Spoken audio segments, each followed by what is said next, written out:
Apreciados maestrantes, espero que se encuentren muy bien. Vamos a desarrollar esta cuarta semana de trabajo y durante esta abordaremos el tema de la educación superior de manera muy específica en las tendencias de corte mundial.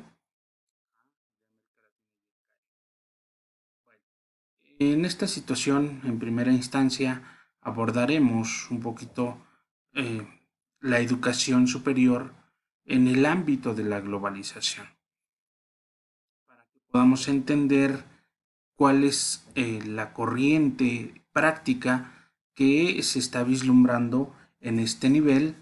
En, en, bueno, a lo largo del tiempo, las universidades han aplicado una gama de valores tradicionales y que a la fecha siguen siendo válidos. Dentro de estos podemos ubicar a la cuestión de la autonomía, la libertad de cátedra. Indiscutiblemente algo que marca la pauta en las universidades es la investigación, el trabajo de los estudiantes y por ende la evaluación. Estos valores son fundamentales ubicarlos en una correspondencia de que deben coincidir en una situación de globalización. Estos valores han marcado la pauta en la gama de acciones que se realizan en las universidades. Tienen una peculiaridad. A lo largo del tiempo han sido pues amenazados derivado del contexto de la globalización misma, porque dan pauta a una gama de cuestionamientos acerca de la ideología que se persigue con la educación superior. Esta educación superior marca la pauta de que es un bien público y que es sobre todo un bien común. Y en ese sentido, esta gama de valores permiten precisamente que las distintas universidades puedan dar pauta a esta ideología. Eh, Peter Druck marca la pauta porque ya incluso tiene una década que lo citó. Él mencionaba que en 20 años más la universidad sería muy diferente. ¿Ah? E incluso marcó una idea muy puntual, que era prácticamente una desaparición, de manera muy probable, de las universidades en esta forma tradicional que se han desarrollado. En lo particular, considero que no es de esta manera que lo plantea Drucker. Eh, y los cambios que ha habido a lo largo del mundo y por ende en esta enseñanza de este nivel superior, nos marca que este nivel ha tenido una gran continuidad. ¿Sí?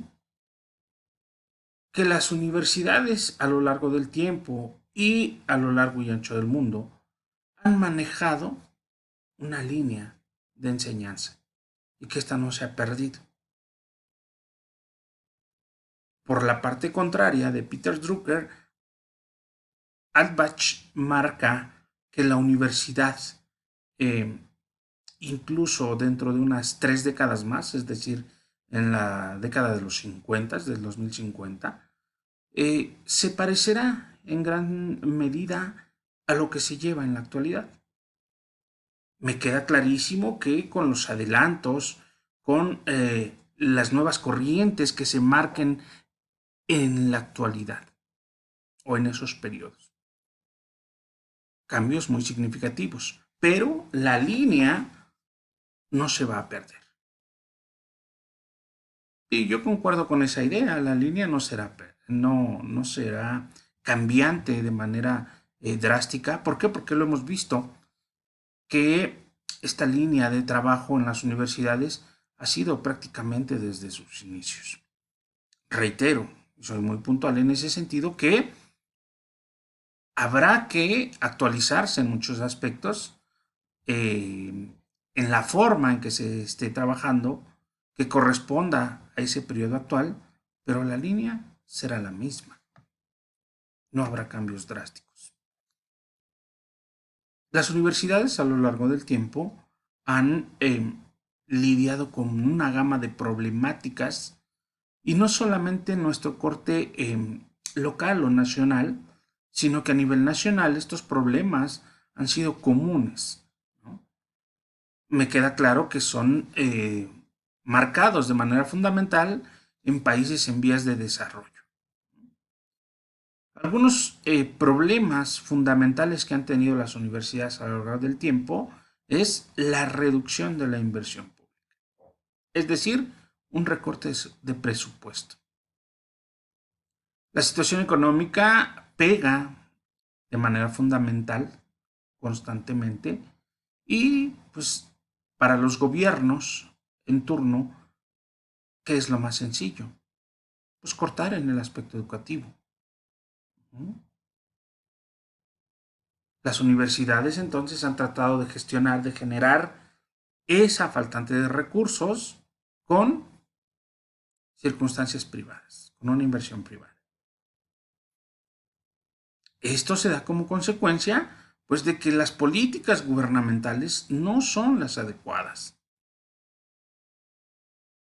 No estamos poniendo atención que para poder mejorar la economía necesitamos invertir en la educación. Necesitamos invertir en la investigación. De esa manera podemos tener mejores formas de afrontar la gama de problemáticas que se nos presenten. Otra problemática fundamental también es la estructura, una estructura rígida por completo que no permite que estas relaciones con el sector productivo tengan una flexibilidad, que se amolden. ¿Quiénes han logrado tener un poquito estos acuerdos? Pues algunas universidades privadas, y que han dado cabida a sus egresados a que se inserten en el ámbito laboral correspondiente a las necesidades de dichas empresas. Pero hablamos de la universidad pública. ¿Cuántos médicos tenemos? ¿Cuántos abogados tenemos? ¿Cuántos pedagogos tenemos? ¿Cuántos psicólogos tenemos? ¿Están en el campo laboral? ¿Y ese campo laboral corresponde a su formación profesional? Muchos de ellos no es así. Y esto es derivado de esta estructura completamente rígida. Llevó a cabo una conferencia mundial sobre la educación superior en el año de 1998. Esto fue originado por la UNESCO. Es el organismo de mayor importancia a nivel mundial en esta circunstancia educativa, ¿no? Y da pauta a sus distintas organizaciones para que se pueda trabajar en conjunto y se pudiera manejar una mejora. En esta conferencia hubo algunas propuestas muy importantes para que éstas ayuden a afrontar los desafíos más importantes. ¿Cuál es una de ellas? Pues la actualización, pero de corte permanente, de todo el profesorado. De igual manera, de los contenidos, del currículo, la inmersión de estas redes electrónicas para el aprendizaje, que derivado de la pandemia fueron utilizadas en gran medida. Pero reitero, fue por una necesidad imperante, no porque se tuviese planeado. Algunas instituciones, sobre todo de corte particular, ya tenían en uso algunas plataformas. No les fue tan complejo llevarlo a cabo, pero bueno, a final de cuentas está ahí. Ahora el reto es continuar con estos recursos y poderlos manejar en mejor medida para que esta educación formal o incluso informal a distancia tenga mejores elementos. El desarrollo que tenemos de corte industrial, sobre todo, nos marca la pauta en el sentido de hacer mejoras sustanciales, de manera que nos permitan llegar a entender que las circunstancias de América Latina y el Caribe pues son completamente diferentes al resto del continente, sobre todo, y por ende, pues también Europa.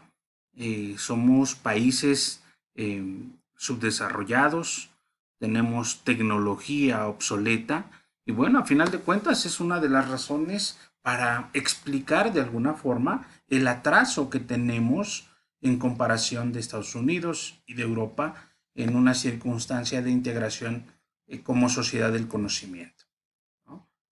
Bueno, pues los países europeos, Estados Unidos e incluso Japón le dan una gran importancia a lo que es la investigación, al desarrollo de esta, y por ende pues tienen cuestiones tecnológicas importantes. Son países de punta en este sentido. Uh-huh. eh, por ejemplo, si lo vemos en una situación de marcas, Estados Unidos con Apple, pero en ese sentido, pero pues la competencia en cuestiones de Asia, por ejemplo, pues lo tenemos con Huawei, ¿no? Lo tiene una situación muy, muy marcada. Entonces, bueno, pues son circunstancias que ellos entienden y que comprenden que la educación encaminada a la investigación, pues va a generar economía. Y pues en nuestro continente, nuestro país y el resto de América Latina y el Caribe, pues la verdad es que estamos más abocados en tratar de sobrevivir que abocarnos en una situación de inversión para la educación, sobre todo, ¿no?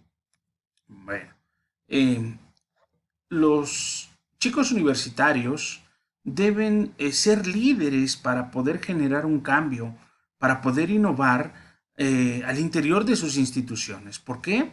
Porque son quienes las conocen, quienes están inmersos dentro de ellas y a partir de ello van a ubicar las áreas de oportunidad y ellos tienen que sumar para que éstas se puedan mejorar.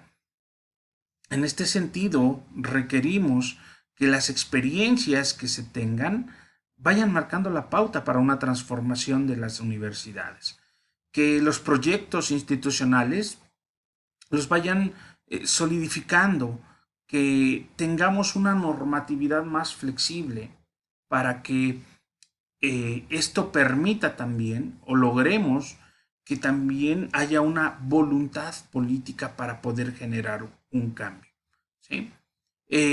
Esto va a permitir que tengamos mejoras sustanciales. ¿Por qué? Porque las tendencias mundiales de la educación superior son frías, ahí están. Uh-huh. Estas perspectivas de la sociedad del conocimiento, de la innovación, están sumamente condicionadas por estas tendencias de corte mundial y que las podemos resumir de esta manera. La primera tendencia que manejamos es la masificación. La tasa bruta de matrícula, o en lo sucesivo lo vamos a manejar como la TBM, a nivel mundial pasó de 13 millones de estudiantes en 1960 a 198 millones en 2013. ¿Sí? Un avance muy notorio. Obviamente esta información es la que recopila la UNESCO a través de sus organizaciones. Y de esto ya tiene 7 años, ¿no? En el 2015. La matrícula de la actualidad difiere hoy en día también en un aumento sustancial. Pero esta matrícula de atención, estos porcentajes de atención son sumamente dispares. Aquí podemos ver una desigualdad de corte mundial. ¿Por qué? Porque de esta cifra solamente el 8% se encuentra en África. Uh-huh. En América del Norte y Europa Occidental el 77% de los estudiantes en este nivel tiene acceso. En América Latina y el Caribe solo el 44% de esta población. el 26% en Asia Central, 23% en Asia Occidental y del Sur, 33% en Asia del Este y el Pacífico, 28% en Estados Árabes y 71% en Europa Central y del Este. Como podemos ver aquí plenamente, América del Norte y Europa Occidental, Central y del Este son sus porcentajes más altos. Son los países que son detonantes en la tecnología. Eso es fundamental. La segunda tendencia que tenemos es que esta educación se ha hecho como una circunstancia permanente derivado de un crecimiento exponencial del conocimiento. En el 2005, algunas corporaciones de Estados Unidos gastaron 15,000 millones de dólares en entrenar a sus empleados. Es una inversión, no es un gasto.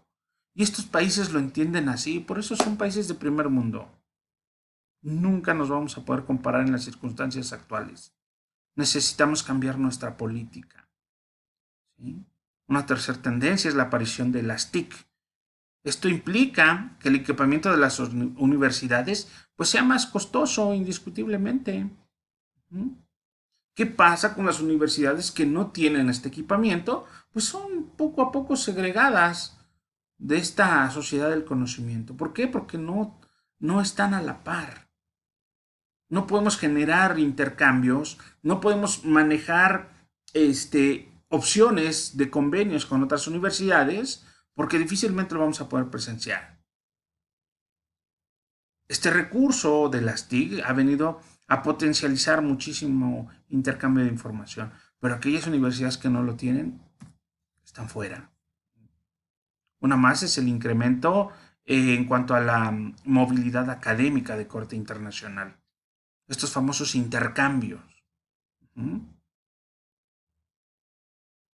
Cuando se logran estos intercambios, algunas universidades ven el potencial de los estudiantes y se da muchas veces lo que es la fuga de cerebros.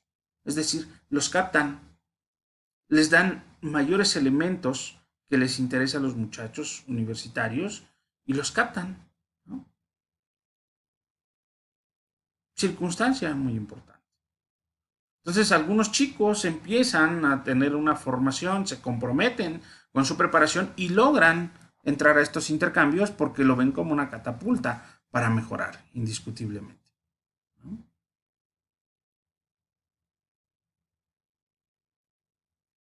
¿Qué pasa en nuestro continente? Solamente el 2% de los estudiantes internacionales, mientras que en el resto un porcentaje completamente diferente.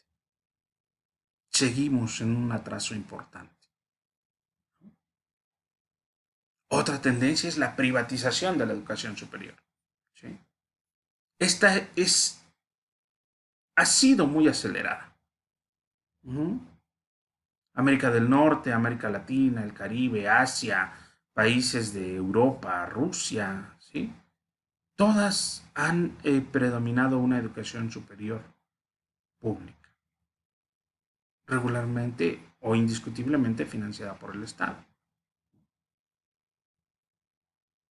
Pero aquellos estados, como el nuestro, y me refiero al Estado como forma de gobierno, no a una entidad federativa, no tenemos recursos, ¿no? Las universidades más importantes del país se denominan autónomas y en ese sentido pues no reciben los recursos del gobierno. Pueden recibir alguna partida, pero yo lo puedo considerar como un término popular, una dádiva, ¿no? Y las universidades tienen que buscar la manera de generar los recursos. Una de ellas es masificando, ¿no? Por ejemplo, la oportunidad o el registro para poder aspirar a ingresar a estas universidades. Un ejemplo claro, una matrícula de 16,000, más de 16,000 estudiantes para un ingreso de la carrera de medicina para aceptar 118. Ahí es donde estamos generando recursos de parte de la universidad, porque todos esos derechos a exámenes se cobran. Ahí estamos generando recursos. Y estoy hablando de una sola carrera. ¿Ah?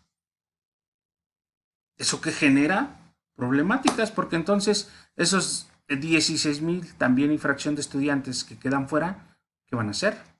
¿A dónde se van a ir? Son instituciones privadas que a lo mejor no tienen nada que ver con medicina, la gran mayoría de ellas, ¿sí? Porque estudiar medicina en una universidad privada es sumamente caro, ¿no? Otra tendencia, pues, es la crisis de la profesión académica. ¿Por qué? ¿Cuánto gana un maestro? ¿Cuánto nos pagan? Uh-huh. A los maestros de las universidades públicas y particulares. Es una situación muy, muy deprimente en ese sentido. Uh-huh. El sueldo es muy bajo. Y entonces el profesorado prefiere ubicarse en otros aspectos. Sigo con el mismo ejemplo de medicina, ¿no?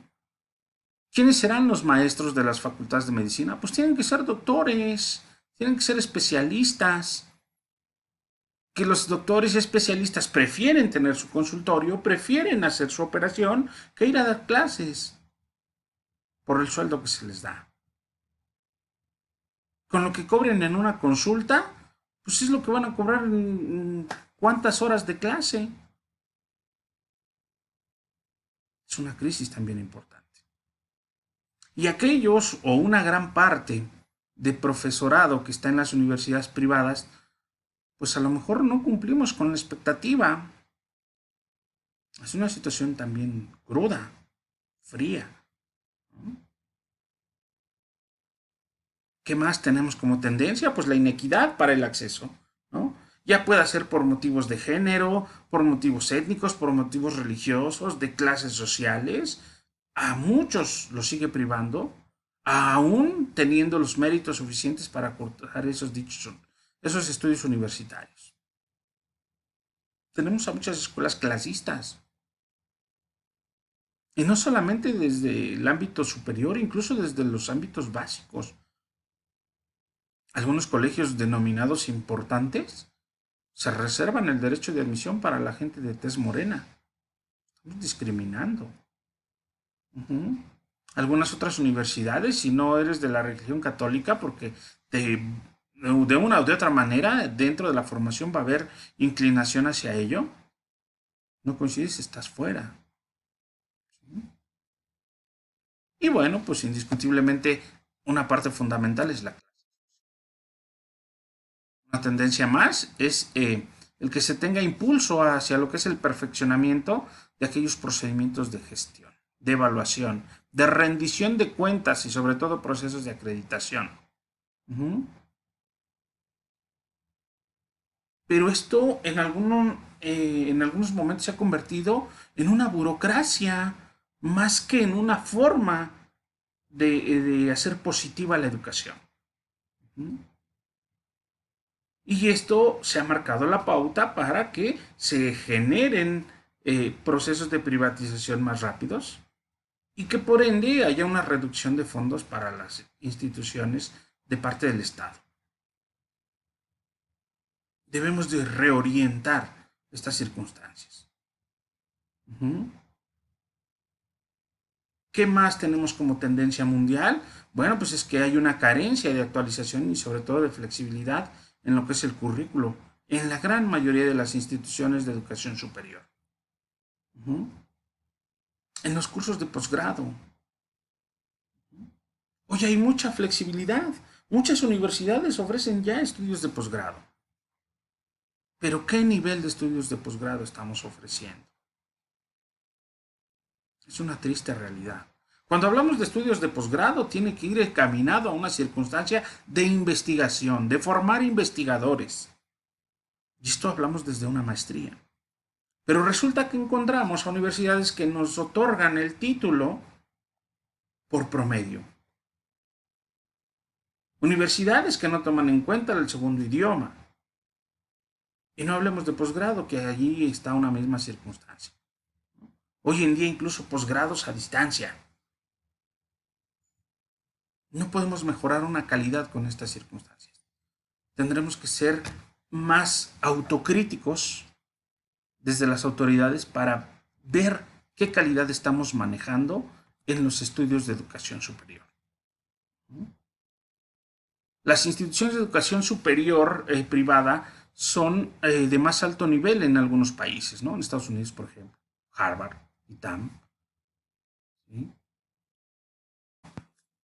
Universidades católicas y bueno, pues de ahí se pueden ir de lo más alto a lo más bajo, ¿no? Las mejores conocidas como las universidades Patito y que bueno, dentro de estas últimas es prácticamente para absorber la demanda de los estudiantes, aquellos que no tienen los requisitos para poder ingresar a las universidades privadas de élite y pues por ende a la situación también de las públicas, ¿no? Otro fenómeno, otra tendencia, pues son las pseudo universidades, ¿no? Aquellas instituciones que no corresponden netamente a una definición tradicional de universidad, pero que bueno, a final de cuentas ofrecen un entrenamiento de acuerdo a una área específica, ¿no? Estas áreas van encaminadas a una situación de lucro para las empresas, no necesariamente a una calidad también de docencia dentro de las mismas. La intención plenamente de estas instituciones es obtener alguna ganancia, ¿no? Algún ejemplo drástico decirlo, pero es la Universidad de Phoenix, que pertenece al grupo Apolo, es una de ellas.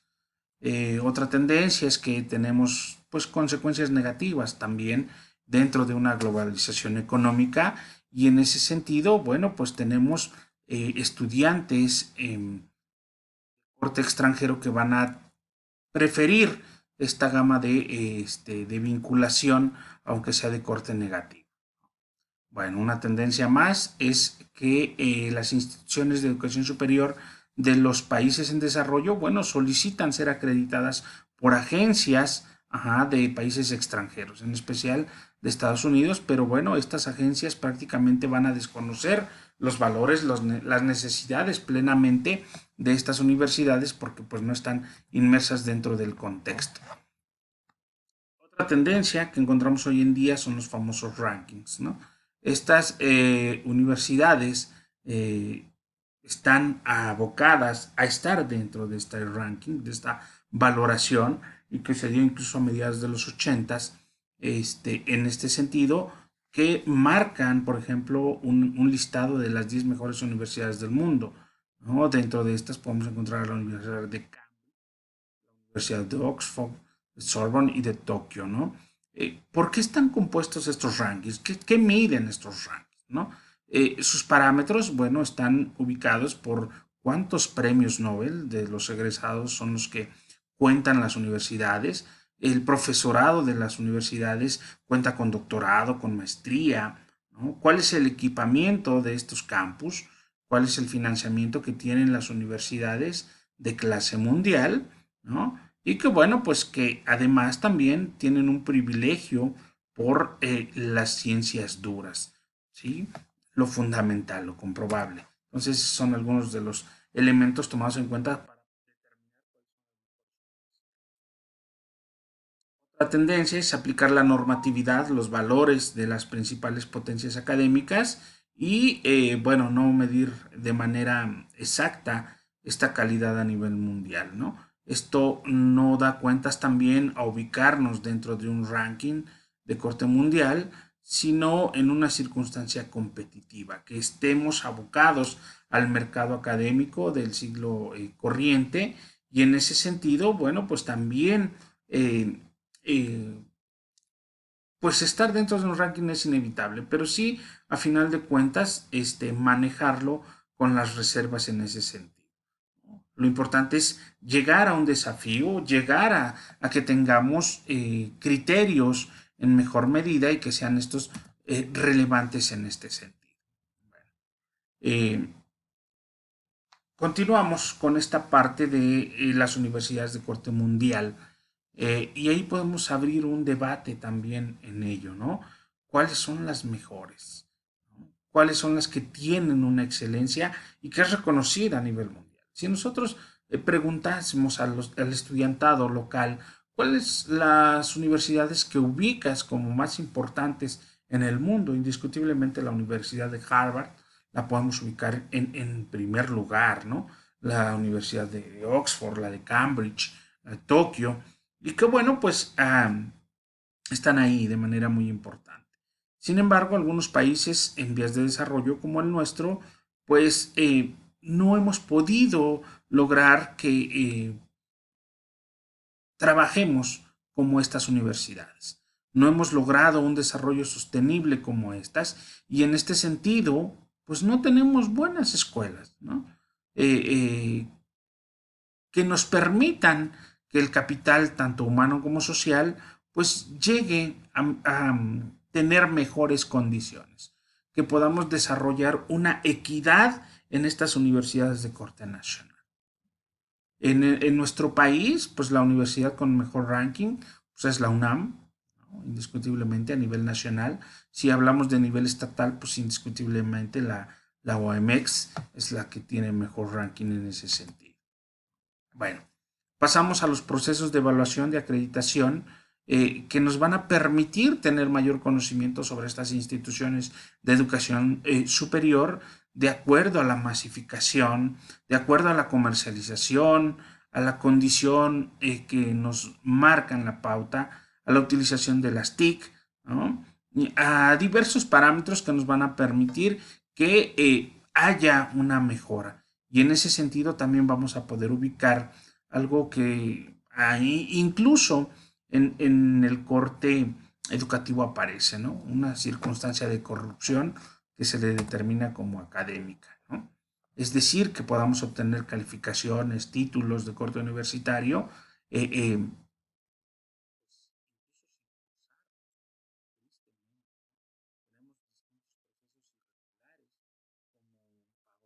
hornos como estas ventas de títulos, que nos van a permitir obtener en determinado momento alguna plaza, algún cargo para salir beneficiado, ¿no? Esto lo vemos también en la clase política, algunos presidentes municipales que entran a su encomienda pública y resulta que de la nada ya se están graduando como doctores en algo, o sea, perdón, cuando cursaron incluso la maestría o cuando incluso la licenciatura y ya resulta que ya tienen hasta doctorado, ¿sí?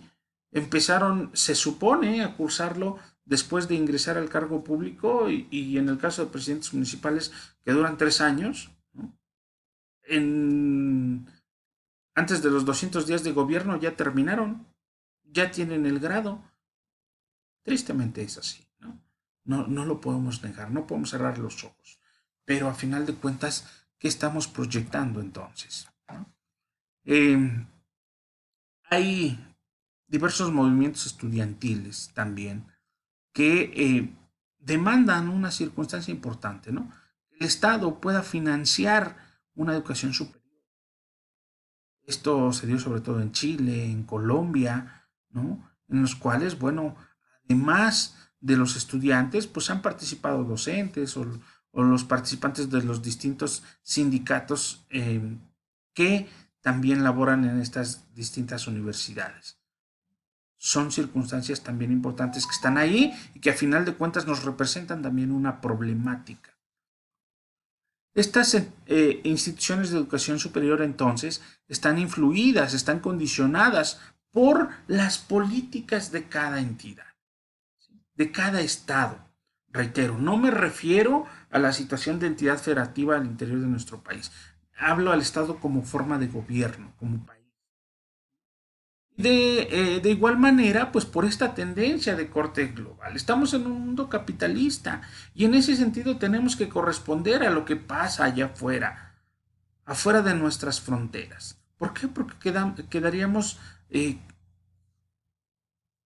cortos en ese sentido. Uh-huh.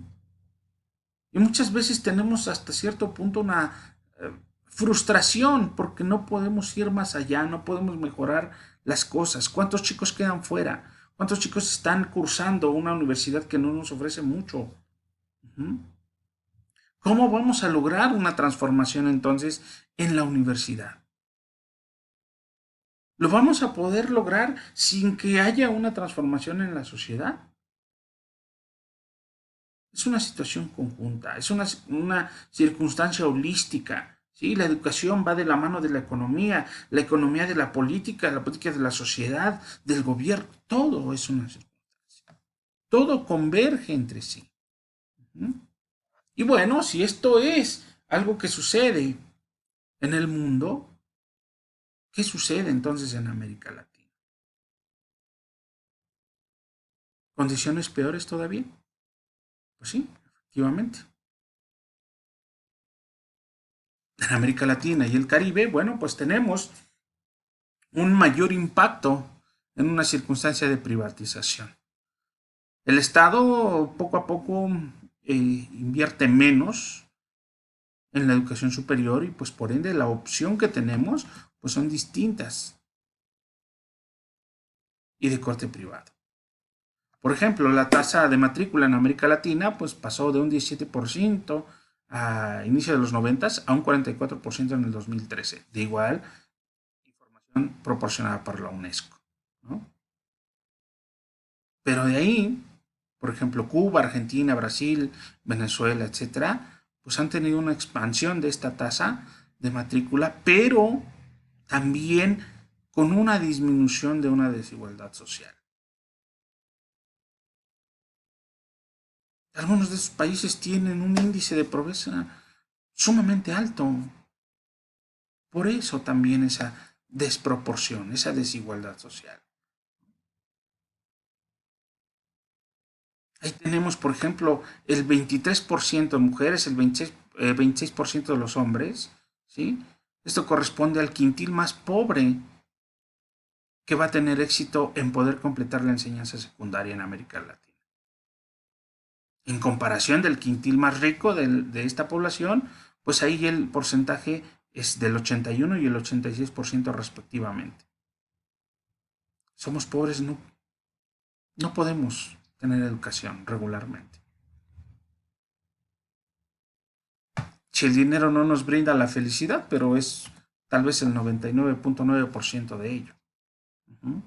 Y dentro de estas circunstancias, para poderlo lograr, necesitamos una educación. Y en este sentido no lo logramos. Por ejemplo, en los países andinos tenemos un estimado que apenas el 45% de la población va a poder completar una enseñanza secundaria, uh-huh, y por ende tener un acceso a una enseñanza superior. Sumamente corto en este sentido, ¿no? Entonces, si tenemos grupos de bajos ingresos, pues estos van a ser excluidos de las instituciones de educación superior. ¿Cuánto nos cuesta una mensualidad en una prestigiada universidad a nivel nacional? De ahí bajamos a nivel estatal, bajamos a nivel regional. ¿Qué nos alcanza? ¿No? ¿Qué opciones educativas tenemos a la mano en este sentido? En nuestro país la proporción es apenas del 58% de los estudiantes. El quintil más rico, el 6% de los más pobres. En Chile es del 65 y el 8% respectivamente. En Ecuador del 42 y 6 respectivamente. En Cuba, en Argentina, bueno, pues ahí a lo mejor hay menor cifra de desigualdad. En Cuba indiscutiblemente pues es un país socialista todavía. Lo mismo para todos, ¿no? Circunstancias importantes.